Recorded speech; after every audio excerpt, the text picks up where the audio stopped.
Well, welcome back to the Lotos Club Library.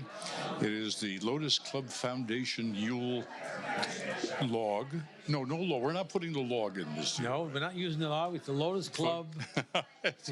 You got me now. Lotus Club Christmas Yule celebration. Celebration. There you go. Celebration.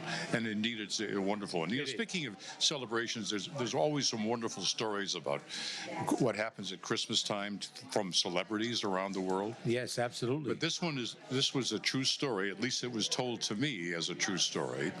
With remember Perry Como? How could I forget Perry Como? Well, at your age, you shouldn't forget Perry Como, nor should I. But he was a wonderful entertainer, and he had a show on every week, the Perry Como show. For many years.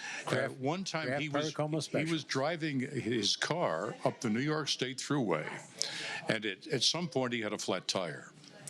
And he pulled over, obviously, because, you have a flat tire.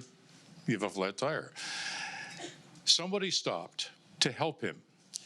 Did not recognize the fact that this was Perry Como, the entertainer who had a weekly television show. Correct. And they had a conversation, and apparently Como got this guy's name and address and wanted to send him a thank you note.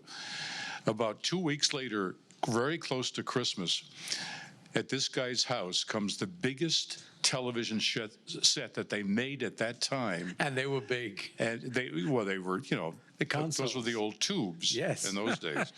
And as a gift, and said, thank you very much, Perry Como. Perry Como was a dear friend of Jackie Gleason's, who was a friend of my family's. And he actually told Jackie this story, Jackie Gleason, and I'm going to pass it on because it's appropriate for this evening. Perry Como was stuck in a Texas airport on Christmas Eve, and we all know Perry loved Christmas, but he was stuck. He had done a benefit concert in Dallas, flew to Waco, Texas. Waco at that time, well, it's not such a big city as it is even today. However, he started talking with an old man if you remember, they used to gather everybody together at the coffee counters or the bar. Sure. All in one spot. And he had a conversation with this little man in the corner. I was sitting there. He called him over. They were chit-chatting. He said, I recognize you. And they're talking and chit-chatting. And he was telling him all the things that are going to happen. He says, I can read your mind. Here's what's going. And everything that he said, jumping ahead, happened to Perry many years later. Well, he turned around because they had made that call. Last flight, he was going on to New York City. Last flight to New York. So he run, like we all did. We used to run to the plane, okay? Everyone getting in line because you want to get the seat. There were no seats. Take seat number 2 seat. It didn't work that way in those days. And the little man, he turned around and was gone. He disappeared. And he had given one of the young ladies that was with him an envelope, something to look at, and it was all in Christmas decorations and so on, and it said, Merry Christmas to you, my little elf. And she said, Perry, I'm going to give this to you. And he kept it until he passed, okay? His wife now has it. His children now have it. The point is, it was a Christmas miracle because the man just disappeared. His little guy, everything he told him later on in life came true. And all of a sudden, he was gone.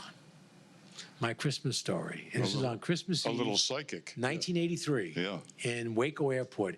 You don't want to be in Waco Airport on Christmas Eve. I've been there. I've not been there at Christmas Eve, but I've been to Waco, so and it's a delightful town. You get the drift. Go. Well, I have something here about Christmas folklore all around the world. In England, it's still common to hear someone say, when they hear the rooster crow in the stillness of December nights, and they call it the cock crows for Christmas. The legend has it that the crowing would scare off evil spirits for the holy season. Other superstitions say that bees can sing at Christmas and sheep walk in procession in commemoration of the visit of the angels to the shepherds. At one time in the German Alps, it was believed that cattle had the gift of language on Christmas. But it was a sin for anyone to try to listen to them talk. Really? In Poland, there's a story told on Christmas that the heavens opened up and the scene of Jacob's ladder was reenacted, but only saints could see it. So obviously you haven't seen it. No, I haven't seen it. Just to make sure. No, of course not. And perhaps in no other land in Christmas more celebrated than in the Scandinavian countries. Peace and goodwill is the order of the season. Old quarrels are adjusted and feuds are forgotten. In each household, family members place their shoes in a row. It symbolizes that during the year, the family will live together in peace and harmony. So, maybe, Carl, the way the world is today, we could get the world to put its shoes together and just see what happens. And hopefully they'll do it at Christmas time. Indeed. A wonderful time of the year. It is our time of the year, and we celebrate that once again with our stories and music, and the music of Nat King Cole and Jewel and the Carpenters and all. Thank you all for coming. The Christmas Yule log is burning. We're enjoying a little tardy for the body. Hopefully you are. I am silent. I have no idea. What are you talking about? And we're back to the music. Do enjoy.